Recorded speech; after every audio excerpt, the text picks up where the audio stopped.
noite a todos que nos assistem no Comentando Política. O Comentando Política da noite de hoje conta com o apoio de Pizzaria Luchiari e Spoleto Shopping Bandeiras. E hoje nós recebemos aqui a Janaína Calvo, economista e professora de finanças na FGV e doutoranda na Unicamp. Janaína, seja muito bem-vinda ao programa. Muito obrigada por ter aceitado o nosso convite.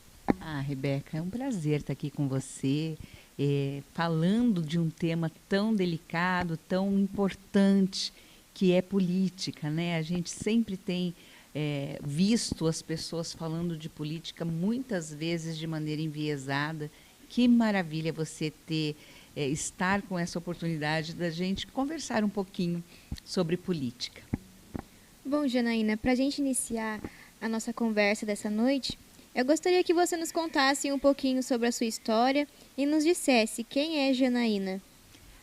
Então, como você me fez a minha apresentação, eu sou professora de finanças, eu sou economista, eu já tenho quase 30 anos de carreira docente e um pouco mais de carreira mesmo, tanto pública quanto privada. E o que eu percebi durante a minha trajetória? Eu percebi que muitas vezes nós temos colocado pessoas no poder, pessoas no legislativo, pessoas no executivo, que não tenham tanto preparo técnico, tanta preocupação com relação aos impactos futuros no país.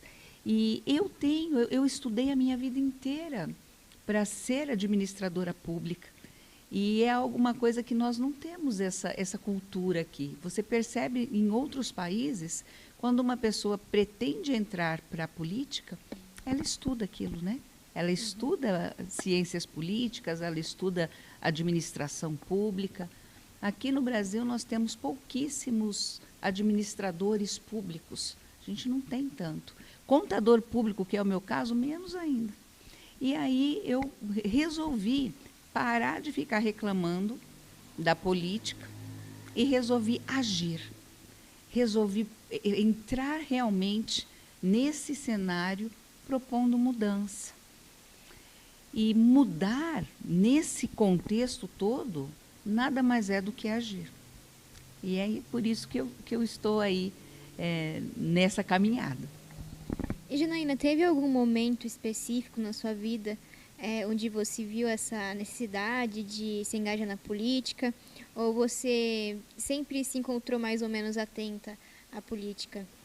Bom, pela minha formação economista, a economia e política andam muito de mãos dadas.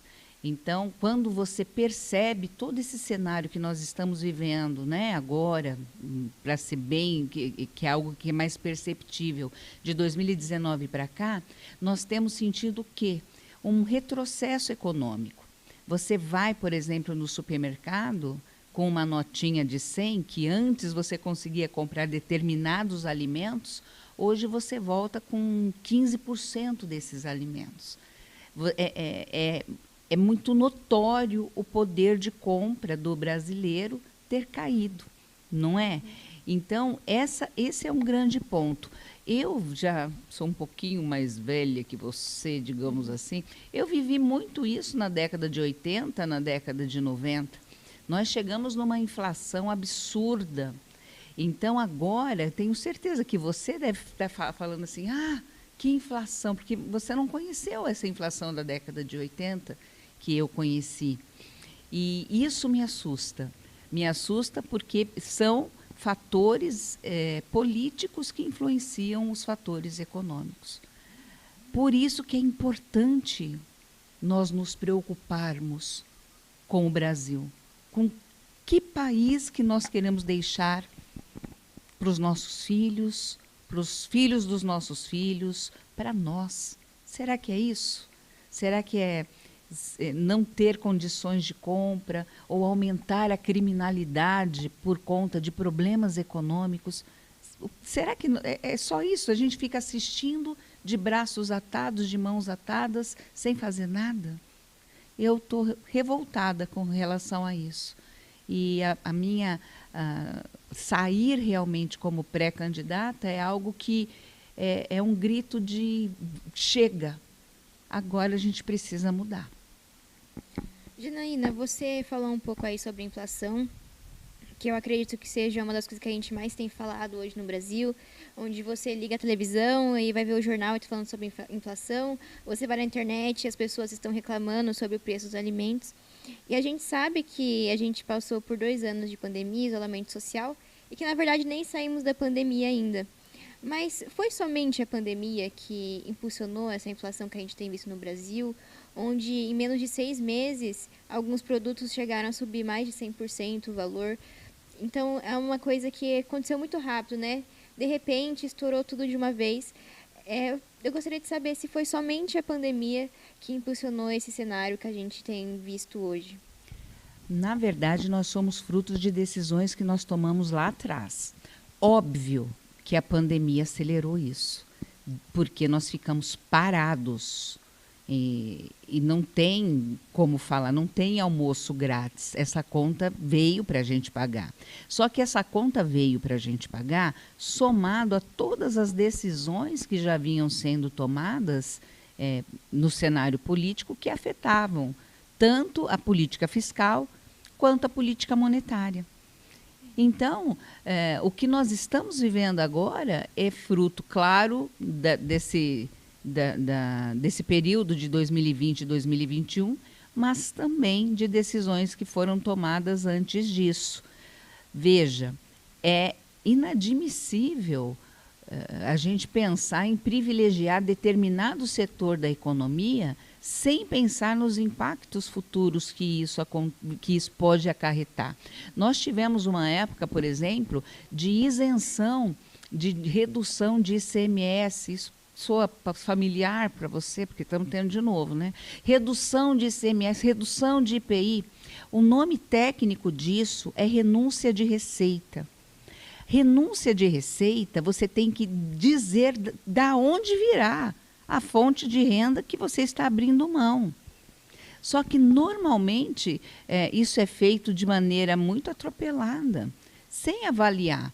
E isso ainda, eu estou falando só da parte econômica, mas, por exemplo, na questão do ICM de veículos que foi feito há alguns anos, nós tivemos aí um impacto, um crescimento de veículos que a nossa infraestrutura logística não permite.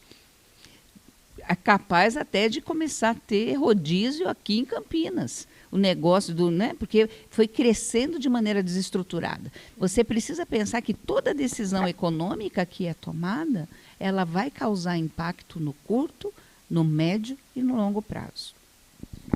Janaína, uma coisa que a gente vê muitos políticos falando sobre, inclusive políticos quando entram em suas campanhas para deputados, é sobre redução de impostos, né? Essa é a pauta de muitos deles. O que a senhora pensa dessa questão de redução de impostos? A gente sabe que alguns impostos são realmente abusivos que a gente tem no Brasil, mas como você vê isso, principalmente com uma promessa de campanha política? Isso nós vamos conseguir fazer de maneira estruturada. Eu acredito que nós temos uma carga tributária muito alta. Eu acredito nisso.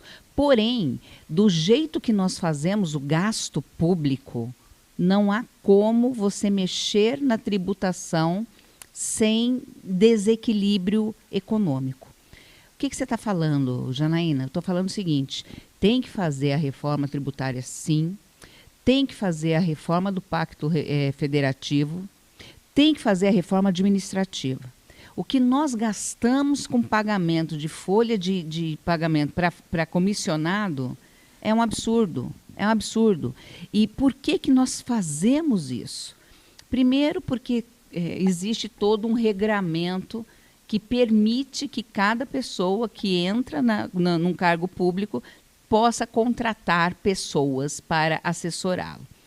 Só que, como nós colocamos pessoas lá que muitas vezes não têm competência técnica, ele precisa mesmo de pessoas competentes do lado dele para fazer com que as coisas aconteçam. Só que o que a gente percebe? Não percebe isso. Percebe que muitas vezes esses cargos que vêm, essas pessoas que são contratadas, têm menos competência do que aquela que chamou. É um absurdo. Então, precisa enxugar a máquina, não tem almoço grátis, precisa fazer uma revisão urgente, precisa de transparência, precisa pensar de maneira integrada, que essa é a minha tese de doutorado, trazer o pensamento integrado, porque aí a gente vai conseguir trabalhar com uma coisa chamada sustentabilidade.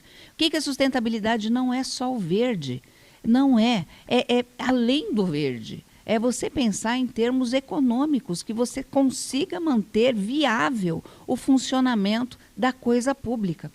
E mais, não só viável, eficiente. Eu não me importaria de pagar tributos se eu tivesse um retorno disso. Se eu tivesse que não precisasse pagar escola para o meu filho, para minha filha, escola particular. Se eu não precisasse pagar um plano de saúde. A gente precisa pagar o imposto, pagar uma escola, pagar um plano de saúde. E ainda o veículo que a gente utiliza, as estradas daqui, péssimas. Então, a gente percebe o quê? Uma má gestão pública.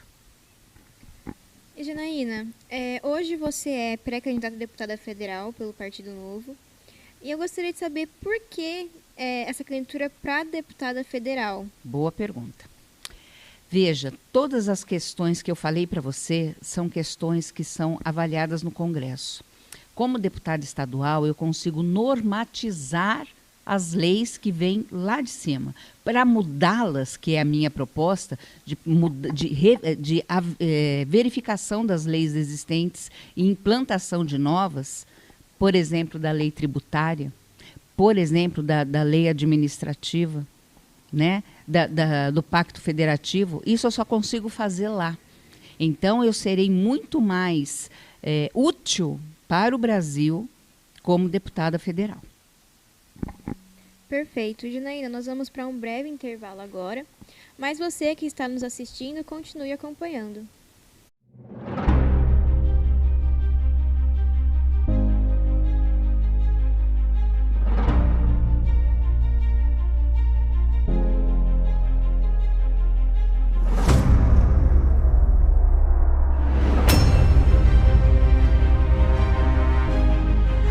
Há 14 anos, oferecendo o que há de melhor em usinagem de precisão e ferramentaria, a SEAP Usinagem possui os mais modernos equipamentos para garantir sempre o melhor resultado para sua empresa. Com profissionais especializados, é garantida a excelência do trabalho, por contar com o sistema de gestão certificado conforme norma ISO 9001.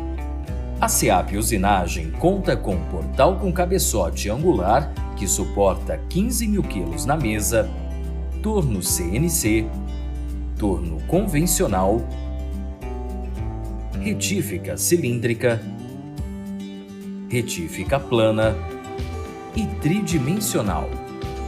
A SEAP Usinagem atende indústrias de grande, médio e pequeno porte. É garantido os melhores resultados para sua empresa com a SEAP Usinagem. Telefone 19 3225 8859.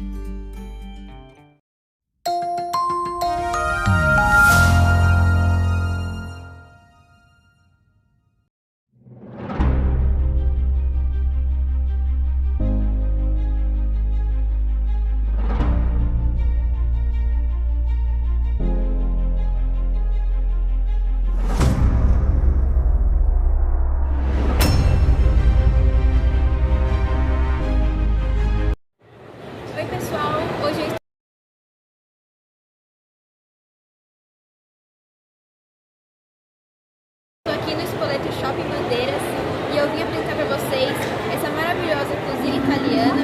Vem conhecer os pratos aqui com a gente.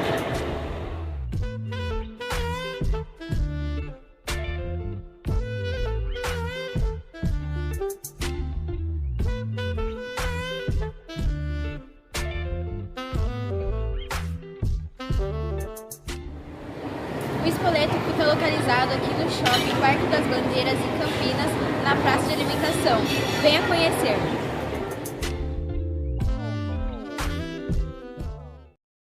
Oi pessoal, hoje nós estamos aqui na Pizzaria Lucchiari, a melhor pizzaria de Campinas. Vem conhecer aqui com a gente.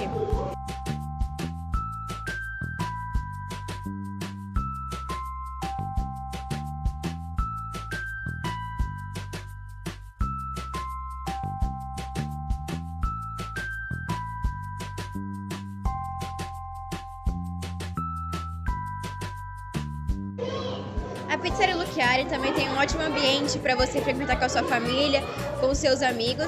E ela fica localizada aqui na rua José Lourenço de Sá, 1124, na Vila União, em Campinas. Uma vez que você conhecer, você não vai querer comer pizza em outro lugar.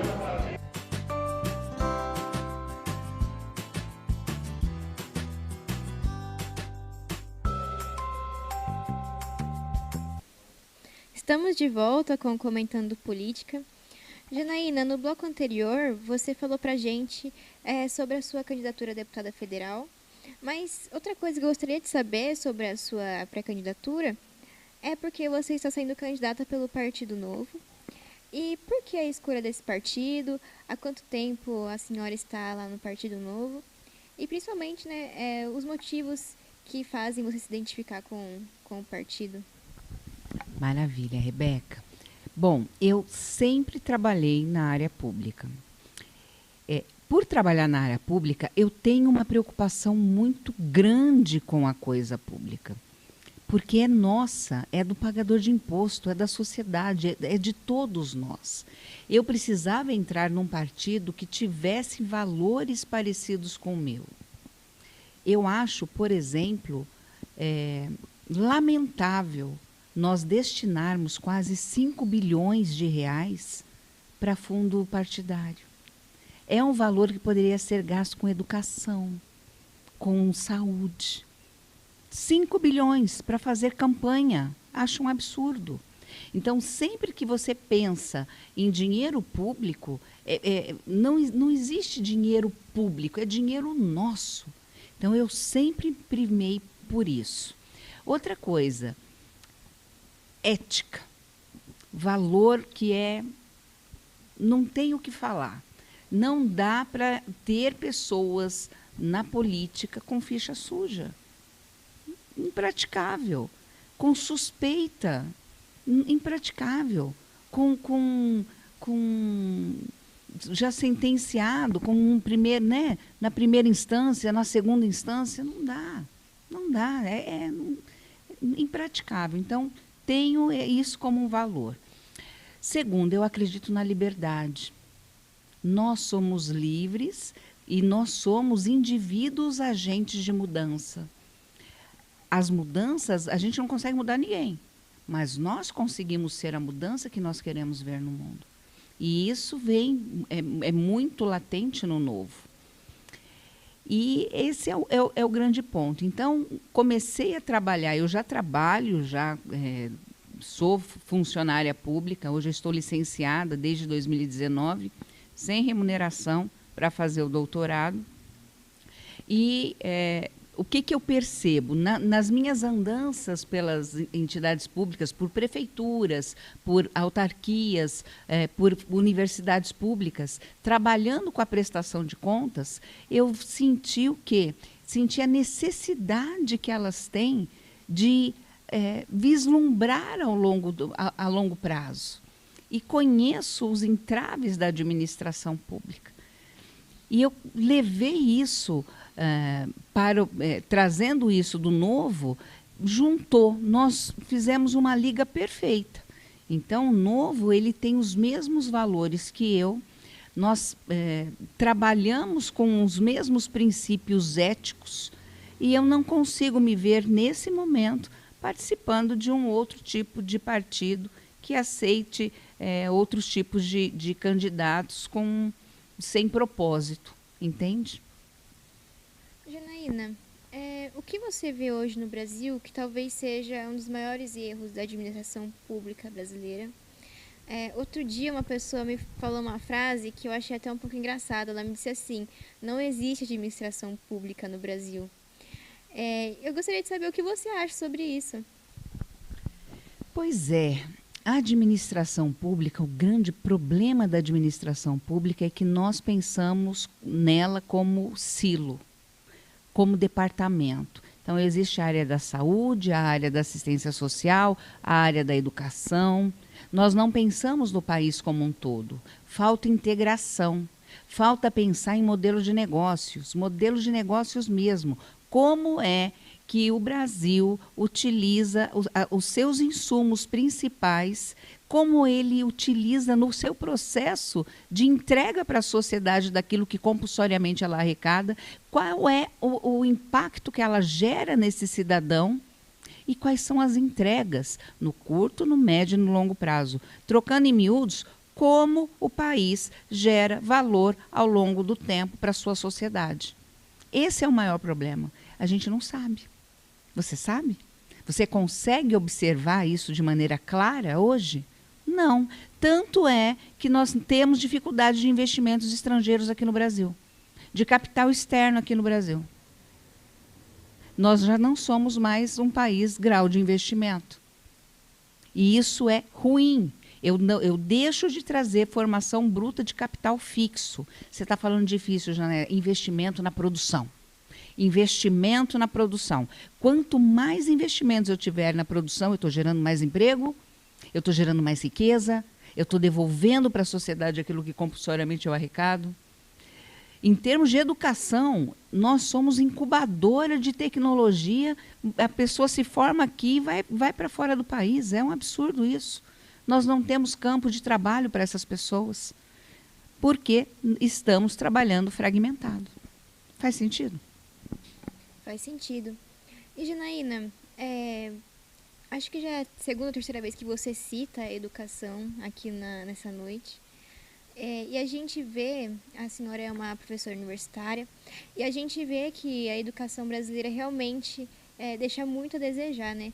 Principalmente quando a gente fala da educação pública no Brasil, e mais especificamente ainda da educação pública básica, porque o Brasil ele tem muitas universidades públicas que são excelentes. A própria Unicamp foi considerada a terceira melhor da América Latina. Mas eu gostaria de saber o que você acha que a gente precisa fazer na educação brasileira para que, de fato, a gente tenha uma educação que forme os jovens para ter um futuro, para ter uma profissão, e não a educação que a gente vê hoje, onde no ensino médio é muito comum que um adolescente ele pare de estudar e não volte mais a estudar, né? Que é a evasão escolar. Pois é a forma. Em termos de investimento, eu estava analisando os investimentos que nós fazemos na educação, em alguns países, inclusive considerados de primeiro mundo, são iguais. O que difere é a tônica da educação. Enquanto nós estivermos focados numa educação decoreba, numa educação que eu treino você para fazer uma provinha de múltipla escolha e que eu não te ensine a pensar, eu não formo você para o mercado. Existe um hiato enorme entre mercado de trabalho e as escolas técnicas. A gente tem pouquíssimas escolas técnicas. Em termos de alfabetização, educação financeira, agora que a gente está começando a falar de educação financeira no ensino fundamental. Isso tem que ser empreendedorismo no ensino fundamental. Educação financeira no ensino fundamental. É importantíssimo explicar o porquê você está aprendendo aquilo. A pessoa fica aprendendo, a criança está aprendendo aquilo, nem sabe para que é. As fórmulas matemáticas, elas aprendem por decoreba, não sabe por que é, o que é. Num colégio público, a gente ainda tem que ouvir que esse assunto de educação financeira não é algo relevante para as crianças. Eu acho, o que é relevante para as crianças? Ela não saber como gerir o seu dinheiro, ela não saber que ela precisa ter uma fonte de renda, é não saber que ela pode sozinha gerar renda se ela aprender a negociar, entende? A empreender. Fala empreender, deixa uma coisa tão distante, mas tem coisas muito elementares que a gente faz que é empreendimento, que é empreender, que é empreendedorismo. Então, o que falta na nossa educação é esse viés. É parar de pensar em termos decorados. Quantas vezes você estudou para a sua prova e foi até a prova? Terminou a prova, você esqueceu a matéria inteira? Conta para mim. Muitas vezes. Não sei. A gente só seleciona aquilo até o dia da prova. Terminou a prova, esquece. Eu pego os meus alunos de matemática financeira, todos eles em administração têm matemática financeira. Eles não lembram, porque estudava para a prova. Absurdo isso. Janaína, no ano passado, ou em 2020, dá uma confusão por o tempo fora da escola, mas a gente começou a ter a implementação do novo ensino médio, né, que era um plano do governo Michel Temer, e aí os estados começaram a colocar em prática nesse ano. Existem muitas críticas acerca do programa no ensino médio, principalmente por parte dos professores das redes públicas. Eu gostaria de saber o que você pensa sobre esse programa, se é um programa que realmente pode impulsionar a educação brasileira, ou se foi um programa que talvez não tenha sido tão bem estruturado quanto o governo faz a propaganda.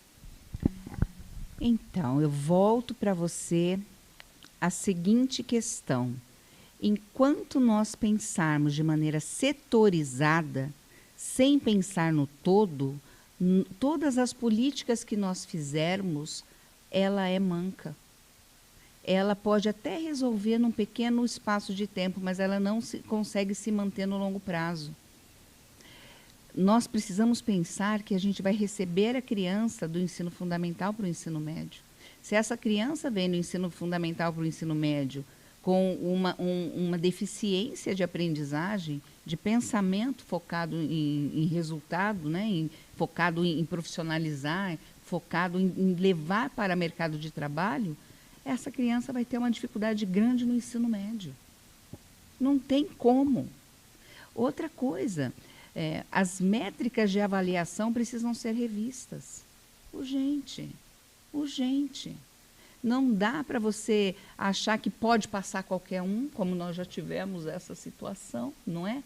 Vai empurrando com a barriga, não dá, não é isso. Mas também não é treinar a pessoa para ser um robô, pelo amor de Deus. Como um profissional da área financeira, tudo que eu aprendi no ensino médio, eu hoje falo com a minha filha, ela está no ensino fundamental, mas eu sei que ela vai usar, por exemplo, para análise de investimento. Ela vai utilizar a regra de 3, ela vai utilizar matriz, ela vai utilizar sistema, ela vai. Mas quando eu aprendi, ninguém me disse que eu ia usar isso.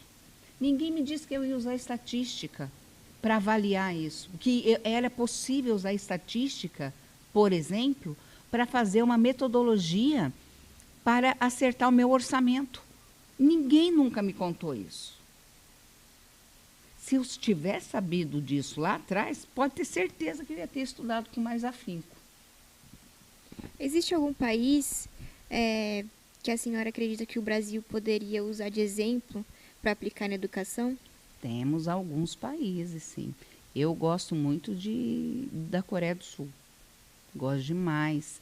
Eles começaram a trabalhar na educação na década de 70 e eles estão colhendo agora. Agora, já tem algum tempo, né? Veja, o nosso país é extremamente agrícola. O deles é extremamente automatizado. O que eu estou querendo dizer?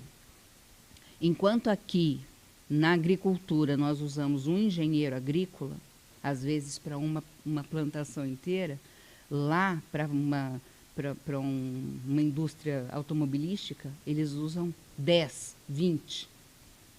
Entende? Uhum. Então, a gente precisa trabalhar pensando nisso, em mudar essa estrutura, em mudar a forma de aprender, e aproveitar a ciência, aproveitar. Quantas pessoas entram, por exemplo, num curso de matemática aqui, de ciências tecnológicas, se forma, nós temos vários que se formam e vão embora. Então, a gente tem que trabalhar com isso. Eu gosto muito da Coreia do Sul. Excelente, Janaína. Nós vamos para mais um intervalo agora, mas continue nos acompanhando.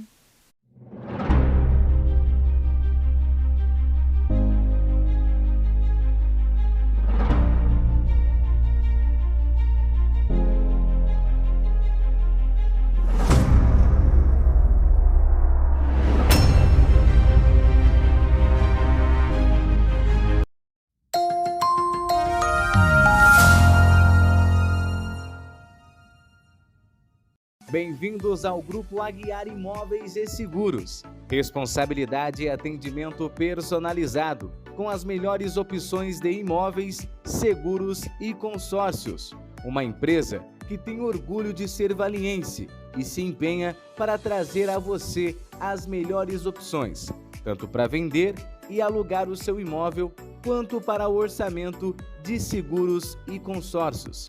Entre em contato com o Grupo Aguiar, que fica na Avenida Joaquim Alves Correia, número 4814, bairro Nova Suíça, em Valinhos, ou pelo nosso telefone, DDD 19 3829 9940, 3829 9940. Grupo Aguiar Imóveis e Seguros.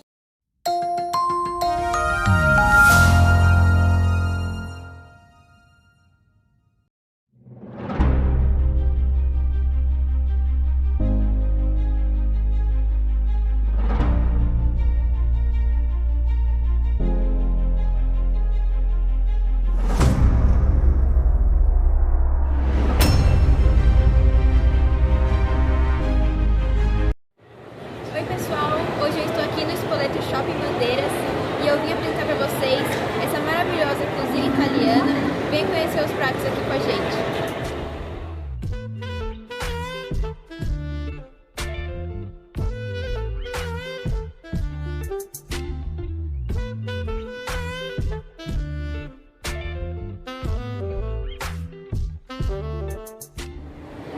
O Spoleto fica localizado aqui no Shopping Parque das Bandeiras, em Campinas, na praça de alimentação. Venha conhecer!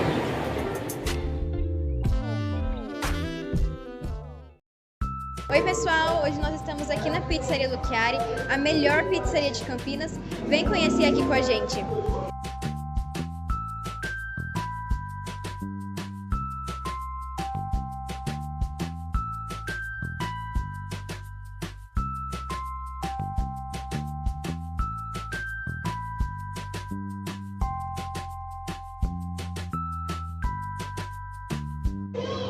A Pizzaria Lucchiari também tem um ótimo ambiente para você frequentar com a sua família, com os seus amigos.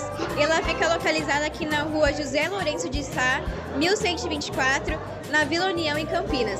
Uma vez que você conhecer, você não vai querer comer pizza em outro lugar.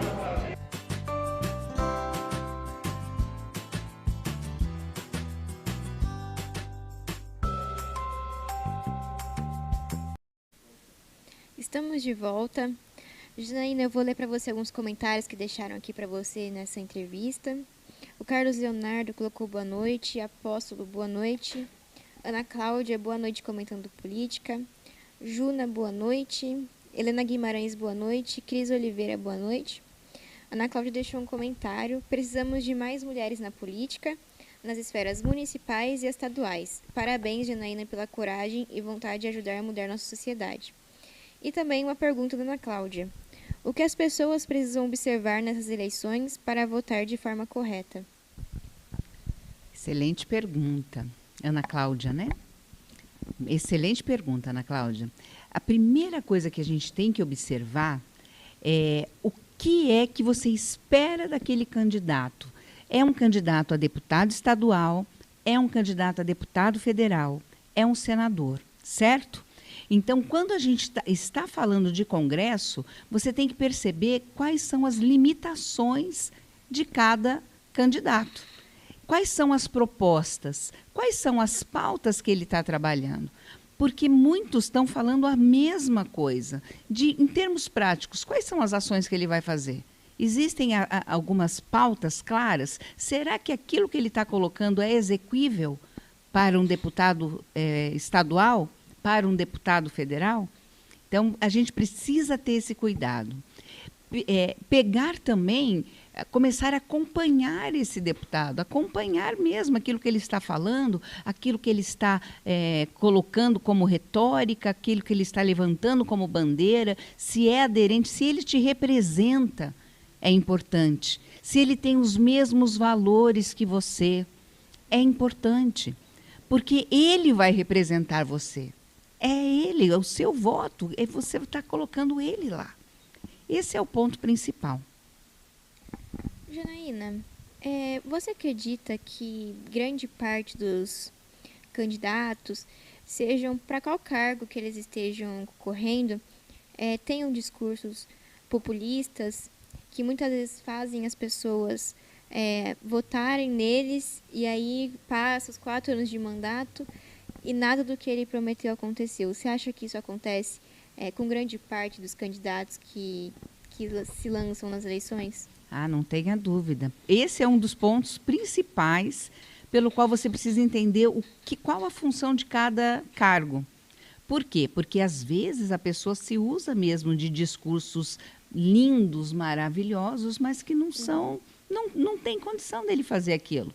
Então, não adianta você achar que você vai votar num deputado estadual, num deputado federal, para ele arrumar a sua rua, para ele arrumar ali, entendeu? A gente precisa entender a função de cada um, para não cair realmente nesses discursos populistas. E esses discursos populistas são gostosos aos nossos ouvidos. A gente fica até feliz de ouvir, não fica? Só que depois das eleições, nós vamos ficar 4 anos aí sem saber o que aconteceu, porque não vai acontecer aquilo que a gente precisa, aquilo que nós achávamos que fosse acontecer. E daí, Janaína, você acredita que isso é um pouco de falta de informação também? De, por exemplo, às vezes um discurso populista, ele vai para um lado e a pessoa, por exemplo, não sabe que um deputado não tem aquela tarefa, que aquilo não é responsabilidade dele, e acaba votando nele justamente por aquilo que ela acha que ele pode fazer, só que ele não pode.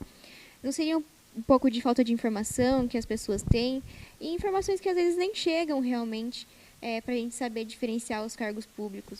É verdade, esse é um grande problema, né, que nós temos.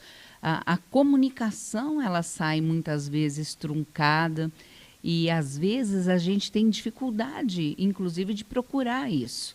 Então, precisamos ficar atentos às responsabilidades de cada cargo e se aquilo que é relevante para a gente é aquela pessoa que vai cuidar ou não. Às vezes, você precisa estar associado ao seu vereador, ao seu deputado federal, ao seu deputado estadual, e aí continuar seguindo eles. Seguindo no sentido de que, então, olha, esse vereador, ele está tendo essa pauta que vai depender deste deputado federal, desse deputado estadual, desse deputado federal. É um envolvimento maior com a política. A gente precisa se envolver com política. Porque quando a gente não se envolve com política, nós somos guiados pelas pessoas que se envolvem e que muitas vezes não nos representam. Janaína, eu gostaria de comentar agora um pouco sobre uma questão que aconteceu nessa semana. Essa semana, e isso vai entrar um pouco também no discurso populista que nós estávamos falando até agora. O que aconteceu nessa semana aqui? A primeira-dama do Brasil, a Michele Bolsonaro, compartilhou uma publicação onde falava que o ex-presidente Lula era um consagrado do demônio porque estava numa reunião de candomblé. E eu gostaria de saber o que você acha sobre isso. É claro que tem muitas pessoas que pensam igual o que ela falou nessa publicação, mas a gente também vê que esses grupos, as pessoas que são de religião de matriz africana, se sentem ofendidas e se sentem atacadas, e isso é apontado como intolerância religiosa, né, na lei brasileira. Eu gostaria que você pense de autoridades como uma mulher que é a primeira-dama do Brasil e que, apesar de ela ter a religião dela, ela faz esse ataque a outra religião. Então, essa questão de religião é uma questão muito pessoal, né? Veja, a religião, afasta as pessoas. Deus une. Deus une. A gente tem que tomar tanto cuidado com o que fala, principalmente estando num cargo de poder, né? Você não pode sair falando, né, que é isso, que é aquilo, que isso, que é aquilo. Isso não tem função muito prática em termos políticos. Eles têm uma função mais ofensiva. É o que eu penso. Então, a religião, ok, você tem a sua, ela tem a dela, o pessoal do candomblé tem o dele. Religião é religião, não tem o que você falar. Você tem que ter realmente quais são as ações práticas que você vai fazer para todos, em termos de economia, em termos de infraestrutura, em termos de saúde. Eu não gosto de mexer com valores. Isso afeta muito, isso magoa. Falar das minorias ou falar de assuntos de cunho moral, de cunho religioso, não me agrada. Eu Janaína, não gosto disso. Eu tenho a minha religião, eu tenho o meu Deus e pronto. Agora, se temos religiões diferentes, o que eu posso fazer enquanto gestora pública em prol da nossa sociedade? Eu penso dessa maneira. E a gente vê que nessa ocasião é uma ocasião de ataque político, porque ela usa um vídeo do ex-presidente, né? Então a gente vê que é aquilo para gerar uma comoção, para eleição, para fazer campanha. Fica evidente que é uma questão muito mais política do que qualquer outra coisa. Do que qualquer outra coisa. É feio, né? Eu não gosto muito desse tipo de posicionamento, né? Tanto de um quanto do outro. Ambos populistas. Eu, particularmente, não gosto de populista. Você nunca vai me ver fazendo nenhum discurso populista e muito menos trabalhando em prol de um populismo, né? Por questões práticas mesmo. A gente sabe que muitas vezes aquilo que se fala não se escreve. Perfeito. Janaína, eu gostaria que você contasse um pouco agora para a gente sobre como está sendo aí a sua campanha para candidata a deputada federal. A gente sabe que a campanha ela começa de fato no dia 16 de agosto, então falta poucos dias, né? Falta bem pouco, daqui a pouco está começando de fato a corrida eleitoral. Mas como é que tem sido aí a sua pré-campanha e o que você planeja para a campanha a partir do dia 16? Então, a minha pré-campanha, eu fui ouvir as pessoas, eu tenho as minhas convicções práticas enquanto técnica pública e fui ouvir mesmo. Fui em várias comunidades, eu fui em vários locais, ouvir todas as demandas.